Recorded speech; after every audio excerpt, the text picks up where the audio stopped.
Hi friends, welcome to the part 2 of SIDBI in news. I hope आपने पहला part देखा है। अगर आप नहीं देखे हो पहला पार्ट अभी भी, तो आई वुड रिक्वेस्ट कि आप पहला पार्ट को एक बार देखो। Although let me be very clear, इन दोनों वीडियो में कोई कनेक्शन नहीं है।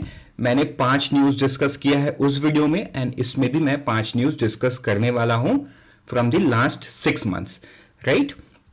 सो इट्स नॉट इंपॉर्टेंट कि आप किस ऑर्डर में वीडियो को देख रहे हो, बट ये इंपॉर्टेंट जरूर होना चाहिए फ्रेंड्स कि आप ये दोनों वीडियो को देखो, बिकॉज एग्जाम में इससे क्वेश्चन 100% आएगा। बिकॉज आप सिडबी के एग्जाम देने वाले हो, एंड सिडबी किस लिए न्यूज में था ये अगर आपको नहीं पता होगा तो एग्जाम में क्वेश्चन देख के बहुत दुख लगेगा। सो फॉर दैट रीजन आप इस पीडीएफ को भी डाउनलोड करना, so that you can revise it as and when you required it. So friends, very good morning, welcome to XMB. शुरू करते हैं सबसे पहला न्यूज, जो कि न्यूज नंबर 6 होगा। वाई? बिकॉज उसमें मैंने 5 तक डिस्कस कर लिया है। So news number 6 is related to SIDBI ने पार्टनर किया है M1 exchange to provide liquidity to MSME। ठीक है, अभी M1 एक्सचेंज कौन है वो थोड़ा सा समझेंगे, लेकिन सबसे पहले एक ऑब्जेक्टिव को समझते हैं। This is highly effective and efficient solution for addressing the issue of delayed payment. ऐसा स्टेटमेंट क्यों बोला गया, इसके बैकग्राउंड को समझेंगे, लेकिन बैकग्राउंड को समझने से पहले M1 एक्सचेंज कौन है वो समझो। M1 exchange is one of the 3 TREX platform. TREX is regulated by RBI that enables discounting of bill of MSME. एक सिंपल सा बात, एक सिंपल से एग्जांपल से मैं आपको समझाना हूं। देखो, जो MSME है ना, ये यूजुअली छोटा सामान बनाते हैं। They are the supplier to big corporate, right. मतलब आपको याद होगा कि कुछ MSME ऐसे भी हैं जो एयरक्राफ्ट कंपोनेंट बनाते हैं। अब आप सोचो, MSME एयरक्राफ्ट नहीं बना रहे, but they are making component. तो वो कंपोनेंट किसको सप्लाई कर रहे हैं? कोई बड़ी कंपनी को, let us suppose Hindustan aeronautical limited को सप्लाई कर रहे हैं, या DRDO को सप्लाई कर रहे हैं। तो होता क्या है ना, अब क्योंकि MSME बहुत छोटा काम करते हैं, छोटा काम इन द सेंस इनका बैलेंस शीट बड़ा छोटा होता है, so that is why they are MSME ना। मतलब उनके पास बहुत पैसा नहीं है, they do business at a very small level, that is why they are known as MSME. So on the other hand, when they sell their product or when they make a delivery of their product to some big company, let's say company X or let's say Hindustan Aeronautical Limited, हल, ठीक है, कोई MSME है जो aircraft component बनाता है, तो हल MSME को तुरंत पेमेंट नहीं करता है, राइट। एंड ये किसी भी बिजनेस में ये चीज एप्लीकेबल है कि कोई भी प्रोडक्ट की डिलीवरी के बाद एकदम इमीडिएट पेमेंट नहीं होता है। पेमेंट थोड़ा सा डिलेड होता है, प्रोबेबली मंथ एंड में होगा या क्वार्टर एंड में होगा, समथिंग लाइक दैट, जो अलग अलग अरेंजमेंट होते हैं उसके लिए। सो RBI का जो ट्रेक्स प्लेटफॉर्म है ये करता क्या है, अब क्योंकि MSME का बैलेंस शीट बहुत बड़ा नहीं है, इनके पास बहुत बड़ा ऑपरेशनल वर्किंग कैपिटल नहीं है, मतलब जिस पैसे से ये अपने बिजनेस को चलाती हैं। सो जब उनको उस बिल का पेमेंट मिलेगा तभी ये आगे रॉ मटेरियल खरीद के फिर से काम शुरू कर सकती है। That is how you can understand thing. तो MSME क्या करती है, जब HAL को प्रोडक्ट डिलीवर करती है तो उसके अगेंस्ट में बिल जनरेट करती है, तो ये बिल लेके ये कहां चले जाएंगे, M1 एक्सचेंज में। लेट अस सपोज कि MSME ने हिंदुस्तान एरोनॉटिकल लिमिटेड को 1000 रुपए का माल बेचा, एग्जाम्पल, ठीक है। तो MS एक्सचेंज के पास जाके वो बोलेगी आप मुझे 990 रुपीज दे दो डिस्काउंट, और ये बिल ये M1 एक्सचेंज को दे दिया जाएगा, राइट। अब मान के चलो 3 महीने बाद HAL पे करने वाला है, या 90 डेज, बिल का अवधि है 90 डेज, 90 डेज में payment.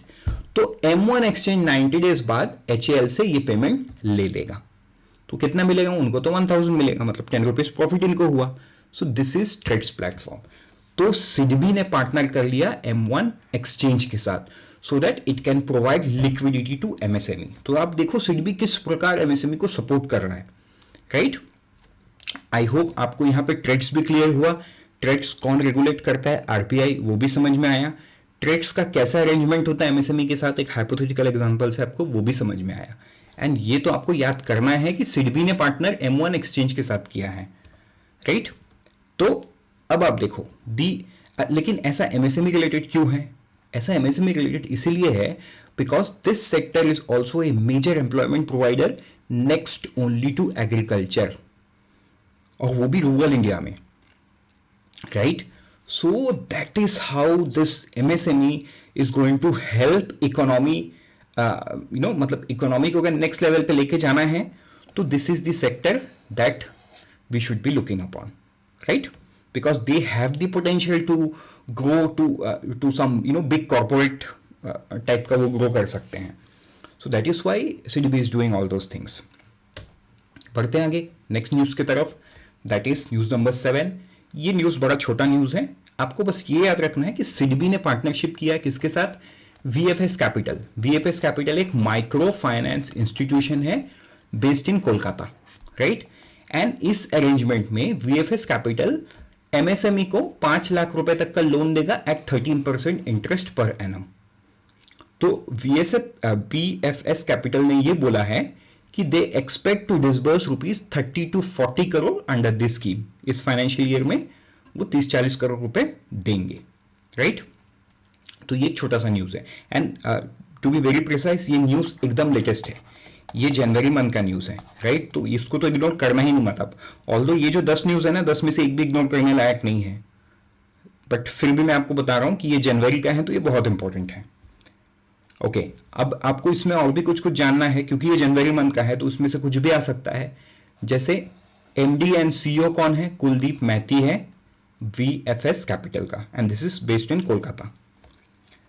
So let's move to the next news, that is news number 8. क्या है? सिडबी ने सैंक्शन किया ₹1000 करोड़ टू उड़ीसा गवर्नमेंट. क्यों? For development of MSME cluster credit to small business.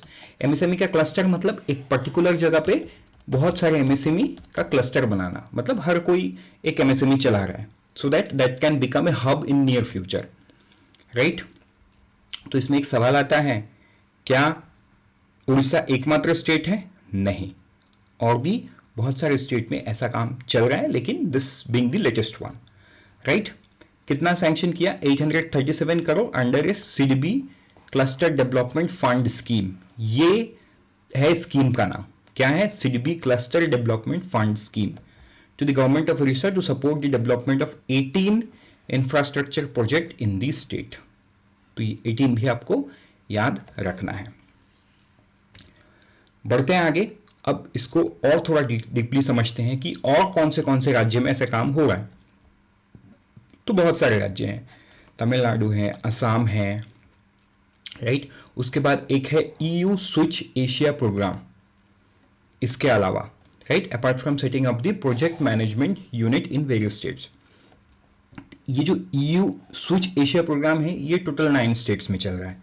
9 states के नाम यहाँ पे लिखे हुए हैं, एंड ये नाम आपको याद नहीं रखना है. प्रोबेबली ये 9 आप याद रख लोगे, इतना काफी है, ठीक है? सो अब सवाल ये आता है कि सिडबी ऐसा कर क्यों रहा है, मतलब हर राज्य में ऐसा कर क्यों रहा है?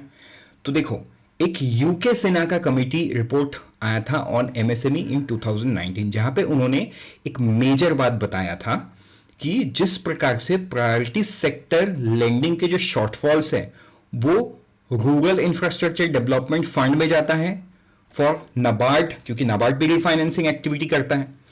तो वैसा ही एक अरेंजमेंट सिडबी के साथ किया जाए सो दैट ये जो पीएसएल का अमाउंट है ये सिडबी को मिल सके एंड सिडबी आगे रिफाइनेंसिंग का काम कर सके, ठीक है? तो बहुत इंपॉर्टेंट न्यूज. कमिटी का नाम भी आपने जान लिया, कमिटी ने रिपोर्ट कब दिया वो भी जान लिया, एक मेजर पर्सपेक्टिव भी आप समझ गए हो. बढ़ते हैं आगे नेक्स्ट न्यूज में, that is news number 9. SIDBI supports first home stay enterprises setting up initiative in the Jammu and Kashmir tourism cluster development program. The program can be scaled up to cover 75 beat tourist destination identified in the state. Simple सा एक question बन सकता है कि first home stay enterprise कहां पे setup किया गया? It's for Jammu and Kashmir, ठीक है? तो आई होप ये क्लैरिटी आपको मिल गया है. बढ़ते हैं आगे एक लास्ट न्यूज की तरफ, that is SIDBI as an organisation कैसे ग्रो कर रहा है. आपको ये सवाल पूछ सकता है कि लास्ट ईयर सिडबी ने कितना ग्रो किया है? 29% ग्रो किया है ओवर फाइनेंशियल ईयर 21. अभी तो फाइनेंशियल ईयर 23 चल रहा है, तो फाइनेंशियल ईयर 22 में कितना परसेंट ग्रो किया? 29% ग्रो किया, ठीक है। फाइनेंशियल ईयर 21 में जो एसेट साइज था वो 1.92 लाख करोड़ था। अब ये बढ़ के जो फाइनेंशियल ईयर खत्म हुआ फाइनेंशियल ईयर 22 में वो कितना हो गया 2.47 लाख करोड़, विच शोज 29% का ग्रोथ। ये एक चीज आप याद रखो। सेकेंड चीज आपको ये याद रखना है कि जो डिविडेंड कितना परसेंट पे किए, इट्स 15% फॉर फाइनेंशियल ईयर 22।